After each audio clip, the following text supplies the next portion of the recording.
That's why I said it's giving cult. She's not a truther all the time, okay? She be lying sometimes, she be fibbing. How is he getting away with this? Hey, welcome back to my channel. It is 2026 and it is time to ring in the new year. Mama, is it ring in the new year or bring? I think it's ring. Hey, welcome back to my channel. It is time to ring in the or bring in the new year with my first weekend reading vlog.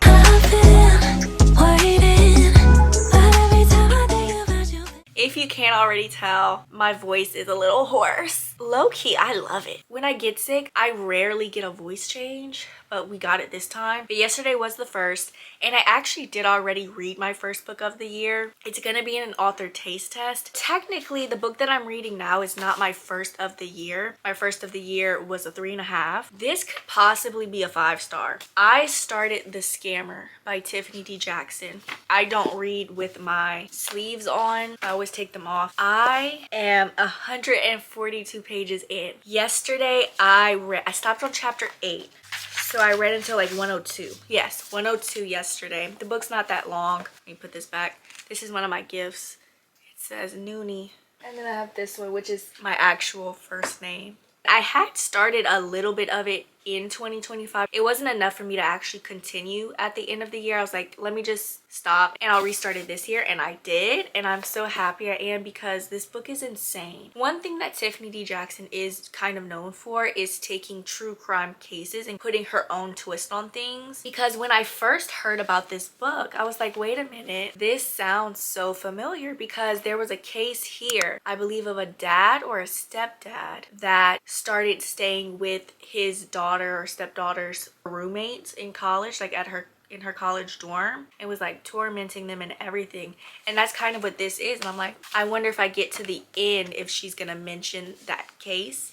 On the cover, there's only 4 people, but it's 3 girls and a boy. So I don't know who this hand is and why there's a boy there and not a 4th girl, because it's 4 girls. So our main character's name is Jordan, and these are all college freshmen. They're all, I'm guessing, around 18, anywhere from 7 to 19, but I'm assuming they're all 18. Jordan is our FMC.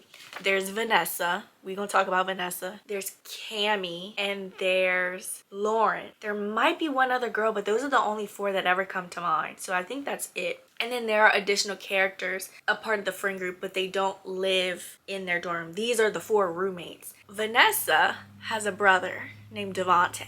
Devontae's older. He's gotta be late 20s, maybe 30s. I would probably say 30s. He starts staying in their college dorm. What are we doing? What happened was, in the first 2 chapters, I actually posted about this. In the first 2 chapters, Vanessa keeps mentioning her brother. Girl, we know you have a brother. But now, after reading it, it's kind of like, I wouldn't be surprised if... You know what I'm thinking? Because this whole book is giving cult.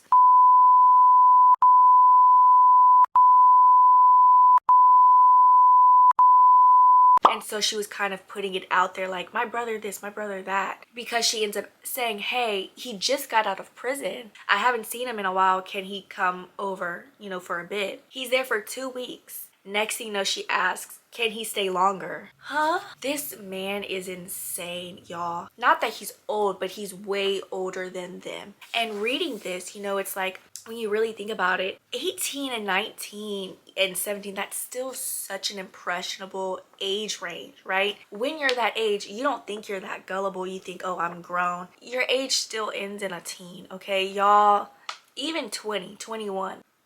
What? Somebody's gonna go missing? I don't remember reading the full synopsis. Like, when I started, I felt like I knew enough about it. I kid you not, it says Jordan senses something sinister beneath his friendly, she's talking about Devonte, advice and growing group of followers, y'all. That's why I said it's giving cult. When one of Jordan's other roommates goes missing, she must enlist the help of the university's lone white student to uncover the mystery. And that white student's name is Nick. I knew going into this was going to be such an interesting dynamic, because Jordan goes to an HBCU and there is a white boy there. His name is Nick. He's in a fraternity, like he's an ally, you know. And I'm sure there's maybe more to his background, like the reason why he's there or whatever. We haven't really heard it that much from him. But the reason why I'm so confused about the person going missing, I mean, you could say I'm not quite at the halfway mark. I'll say I'm probably 45% of the way through, or 40%. And I did not get the vibe that somebody's gonna go missing. However, if I had to guess, I'm not gonna say if I'm right or wrong, but if I had to guess who's gonna go missing, I would probably pick Cammy. Cammy or Lauren. I don't think it's gonna be Vanessa. I don't think it's gonna be her. My money's on Cammy. And I think there will be maybe like a little relationship, not like boyfriend girlfriend type thing, but a little romance in here, because I sense some vibes between Nick and Jordan, even though I know it's gonna kill her because she just does not want him there at all. You know, she's of the mindset like, this is an HBCU. Who knows what other educated black students spot that you just took, you know, and you're here. It's gonna be very interesting once they start working together. Where I'm at now, Nick has definitely sensed some weird vibes going on, and I really want to know what year this is taking place in, because how is he getting away with this? I don't understand. But you know what it is? He's slowly inching his way in. It's not like he just starts off so aggressive. You know, he's building up. And I did bookmark 2 spots or 1 spot for sure, because the way that he's speaking, because I'm also an outsider looking in, it's like it's a load of baloney, everything that he's saying. And what's killing me is Jordan is second guessing herself, but it just proves, you know, what he's doing and how he's doing it, it's working. He's living with them. He doesn't want the doors locked. He stops them from going out. And again, at this point, they're kind of going along with it because he's doing little things, but they're all adding up. And now they're kind of stuck. Mind you, they're in college, so they're still going to classes, but he has them like learning other stuff. Now within this book, they also talk about a shooting, another shooting that happened in here between a white officer and a black student, or a black person. I don't remember if they were a student, and he was unarmed, but he was shot and he was killed. And so they're also talking about that. And one of the lessons that Devontae is teaching them, he starts talking about Willie Lynch. And he says, Willie Lynch was a slave master in Virginia who gave a speech telling other slave masters how to control their slaves. The secret was setting the slaves up, pitting them against each other, dividing us, ... because someone rushes in. That's exactly what he's doing. And I see that as the plan. You know, there's already been an incident with Jordan, our main character, where she's called out, and it's like all the girls, they're turning, you know, against her a little bit. And now she's trying to watch herself, because we also know a little bit about her background, and her parents are not supportive of her going to this HBCU. There was something else I thought I bookmarked, but I don't see it. I'm addicted to this book. I could honestly see myself giving this a 5-star. It's already been 14 minutes and counting, because I could talk about this book all day. Like, I'm truly loving it. Even though it's not my first book of the year, it's very much at the very beginning, because I could definitely see myself remembering this book and putting it in my top books of the year for sure. I'm 52.5% of the way through, and I was sitting here thinking, even though I've read from the beginning how we got here, I'm still wondering how we got here, even though I saw it unfold throughout the chapters. But I'm still, it's not clocking to me, and it's just so beyond frustrating. The only good thing is I'm hoping that there's, you know, a positive outcome at the end.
So this I really shouldn't be talking right now, but this video did not go as I was planning. So today is Sunday. Saturday, yesterday, couldn't speak. I really shouldn't be speaking today, but I had no voice yesterday. I just want to show y'all this. My DVD player came in yesterday and I'm in love with it. I haven't had a portable one in so long. I got this one off a TikTok shop. Oh my gosh, this is awful. I'm watching Big Fat Liar. Yesterday, I watched Confessions of a Teenage Drama Queen. And mind you, I have work tomorrow. I keep debating on if I'm gonna put a sign that says, hey, I can't talk. Because if I'm talking right now, I don't know what I'm gonna sound like tomorrow. Oh, I just straightened my hair. This is my second time. I need a trim. That's why I straightened it. The ends need to come off. I used the viral one from TikTok, the one that has the steamer, but I can't get it silky. It gets frizzy so fast and I don't know how to fix it because I turned it up a lot this time. So this time it was on 410, which is the most it goes to. So I don't know if it's just the straightener itself and I need one that has both plates. This isn't the one that I used, but my aunt gave me this and this does look like the one that I use, even though it's not. I don't use this brand, but it looks just like this. So you see how it's just one plate? I wonder if I need to get the ones that have like the traditional one with the 2 plates. But anyway, I ended up finishing this, I want to say on Friday or Saturday. I gave this a 4.5.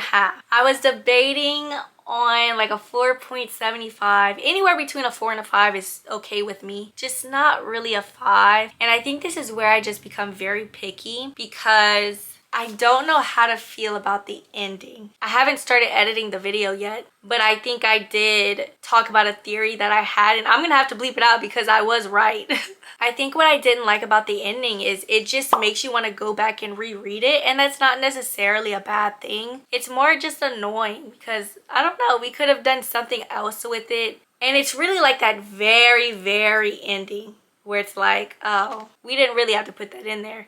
We could have kept the little twist that it had and then stick with it. But then she added something else to it, which I feel like is a very Tiffany D. Jackson, if you've read her before. Speaking of that, I have read so many of her books. I want to say this is like my 7th. And I feel like you can group some of her books together. For example, I always put these 2 together, Allegedly and Monday's Not Coming. You could also put Blood in the Water and maybe her new book that's coming out this year. I obviously haven't read that yet. But with this book, The Scammer, for some reason, it reminded me of, oh, I don't even have it anymore. I got rid of it because I didn't like the book. Not that it wasn't good, but this one I feel like you could put with Grown. I don't know why, but there's just something about how the plot went and then the very ending, and they were just reminding me of each other. And again, it's not that Grown wasn't good. It's just compared to her other books that I've read, I would just put it at the bottom of my list. Now, I will say that The Scammer it's in my top 3 of her books. Actually, it's in my top 2. I can't decide if I like The Scammer more or Monday's Not Coming. Monday's Not Coming is my very first book of hers that I read. I love this book so much. This book actually ruined reading this book. I'm glad I read this one first. But after you read this one first, to me, it ruins this one. Because you can't do anything more for me after how this one went. And that's kind of how I feel about this one. Having read a lot of her books, I kind of know, especially with her YA. Well, technically this could be new adult, but that's not really a thing, so I guess it is YA. But I know how her YA goes. Had you not told me who this was written by, I could probably guess this was Tiffany D. Jackson because it has her written all over it. Let me tell you, I was getting so angry when I was reading it because it's like, it's so frustrating. On one hand, it's like Jordan, you know, she's 18, but it's like, think, it's like she's there but she's not there. Like, she knows that what this man Devontae is doing isn't right, and she's kind of fact-checking him in her head. Sometimes she wouldn't let it slide and she would actually say something,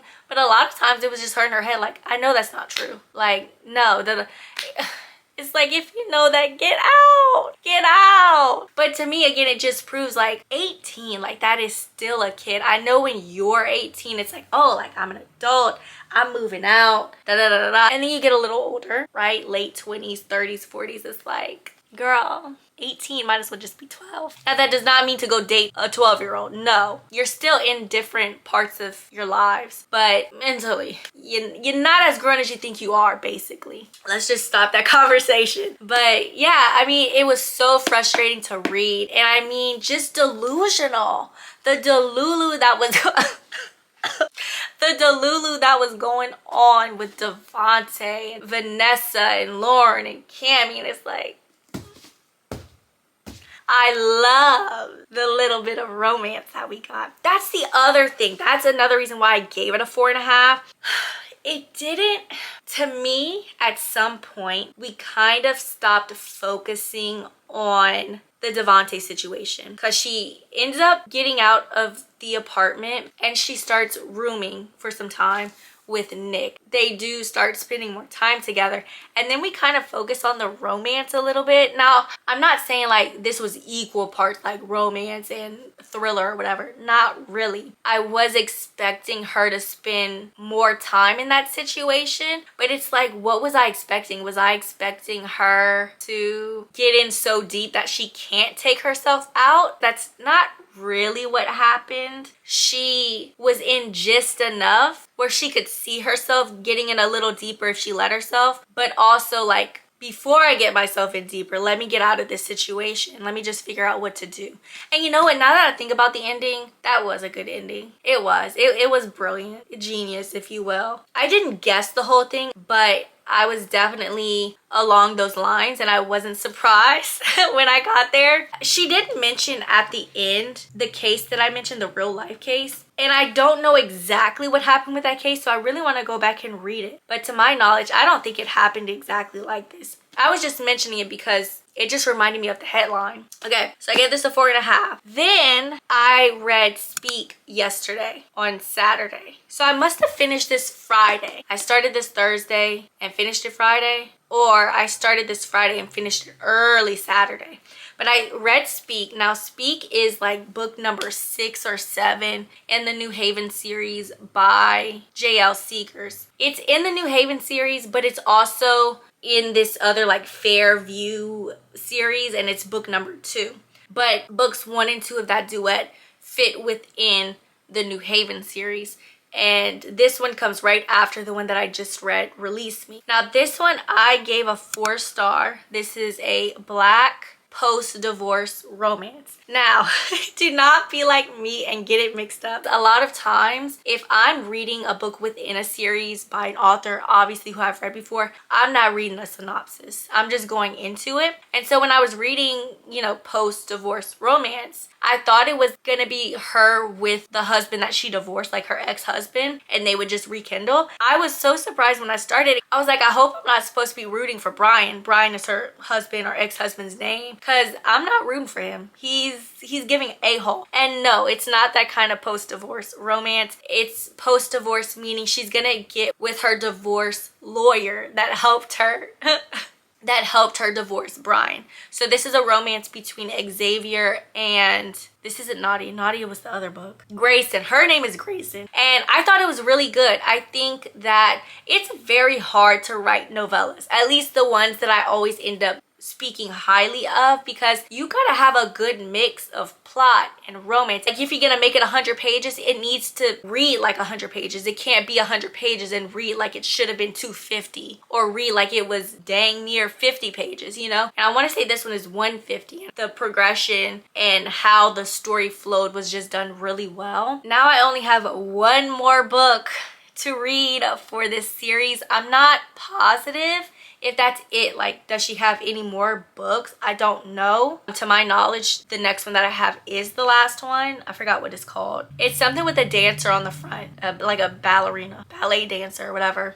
So anyway, so today is Sunday. It's the last day for this weekend vlog. I thought I was gonna go into Monday since I couldn't really speak yesterday, but I don't think so. I think I'm just gonna keep it with today. I did start another book. This one is called Such Lovely Skin. So I haven't made my goals and stuff for 2026 yet. Like, I haven't done the video, but I am gonna speak about a goal of mine, which is to read a lot more different books and different genres on KU. Typically KU, I really only read romance, specifically spicy romance, anything that's on Kindle Unlimited. I'll read horror and stuff, but it's not like I'm going out of my way. It's because I know it's going to be spicy, or it's an author that I've read before. For example, like Octavia Grant, or what's his name? Brandon Massey, for example. But there's this one book that came out, I want to say last year, that people or a mutual of mine spoke about, and I was like, oh my gosh, I want to read this. My library couldn't get it, and I didn't realize why. It's because it's on KU. So it's called Such Lovely Skin. This is a YA horror story. Again, I don't really read much YA on Kindle Unlimited.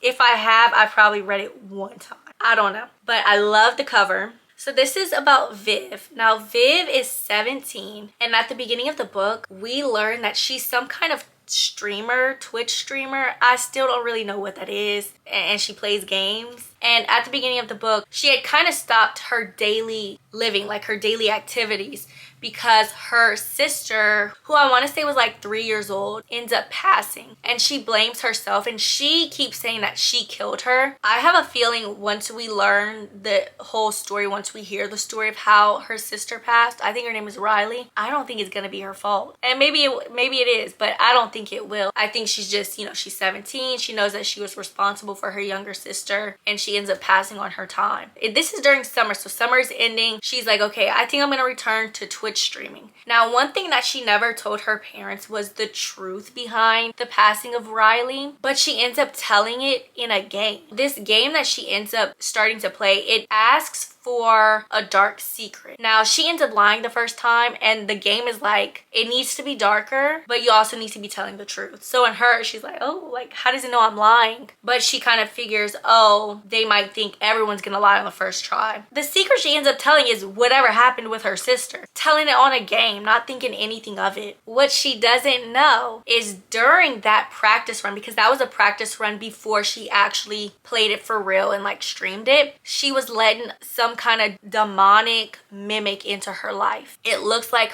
people are actually interacting with that mimic, thinking that it's actually Viv. And Viv, I'm not gonna say she's a liar, but she's not always truthing. She's not a truther all the time, okay? She be lying sometimes, she be fibbing. And so people don't believe her. I just read a part because one of her best friends, or her best friend Brianna, the mimic ends up doing something, and it's messed up that friendship. I'm hoping at some point they're able to rekindle and fix whatever that was, but the mimic is messing up her life, y'all. And the only person that believes her is a boy named Ash. Now, Ash is like the black sheep of their town. His dad is in prison for killing someone while drunk driving. At first, people were like nice to him and stuff, but then he changed how he looks outwardly, and he's kind of like the weird kid now and satanic or whatever. So I don't think he has any friends, and our main character Viv is not the nicest to him either, but she's gonna need his help because he's the only one that not only believes her, but actually gives her an answer to what might be going on, which is this demonic mimic, because she had no idea what was going on. Now Ash is helping Viv, and where I'm at, they're gonna go visit, I want to say, his cousin in a different state or different city, and they're gonna hopefully help with that. The book is not that long. It's 304 pages, and obviously it's not that because that's including like the acknowledgments and stuff. So it's probably about 280 something, 290 something. So far so good. I'm liking the descriptions. It's definitely giving YA. Like, it's not too gruesome where it's like, ooh, even though the characters are minors, like this should be adult. Like, no, like it's definitely giving like a YA horror, and I'm really enjoying it. So hopefully I can read a little bit more today. I don't know, because I gotta finish watching my movie. But I also have work tomorrow, so I definitely want to try and read as much as I can today. This video did not go as planned, but here we are. I changed up my setup a little bit. I got a new bed. Not like the mattress, but the actual like bed frame and stuff. I've been having the one that I had for 15 years, 16, for about 13 of those years. My wheel to the stand had popped. So my bed has been lopsided for about 13 years, and I finally got one. And so I had to move my bed because I've never had a headboard before, and now I do. So now I have my bed in my original spot in my room, which is where I would normally make my videos, but I still have my bookshelf and I need to get something that can cover this because now my bed is even higher off the floor. So now you can see my box spring. That's my actual mattress. Such lovely skin. I'm gonna talk about the book. However, for the purpose of this video, I only read 30, you could say 31% on Sunday, but I just finished it today. Today is Monday. I don't know why I thought that this mimic would be doing like little bitty things. No, like they're really out here ruining her life. This mimic makes her dad get arrested. The mimic sends it's not a nude, but it's a sext to her best friend's boyfriend. It was wilding out. Like, it was doing so many things and I'm like, oh my gosh, it was so good. There's so many nasty and scary descriptions. I'm not gonna say that I was scared because I mean I read it during the day, so I don't know if I had read it at night I would feel differently. Did I say what I'm giving it? I'm giving it a 4.5.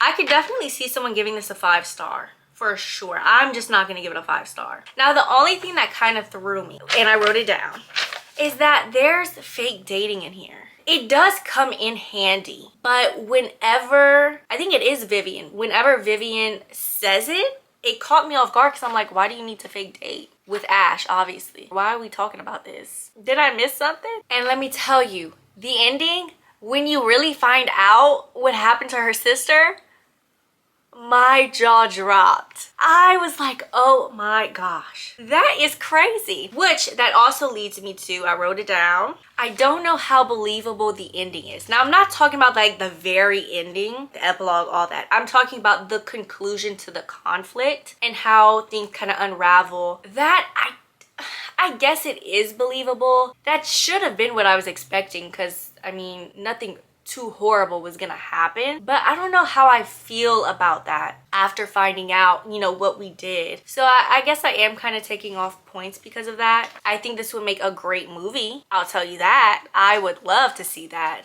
Now as far as what she does to fix things, that didn't catch me off guard. I kind of figured that. I mean, when you read the plot, I'm like, oh, I'm pretty sure she needs to do this to get rid of that. So that wasn't that surprising to me, but it was such a good book. That's it for today's video. If you reached the end of this video, comment down below this emoji, and I'll see you next week.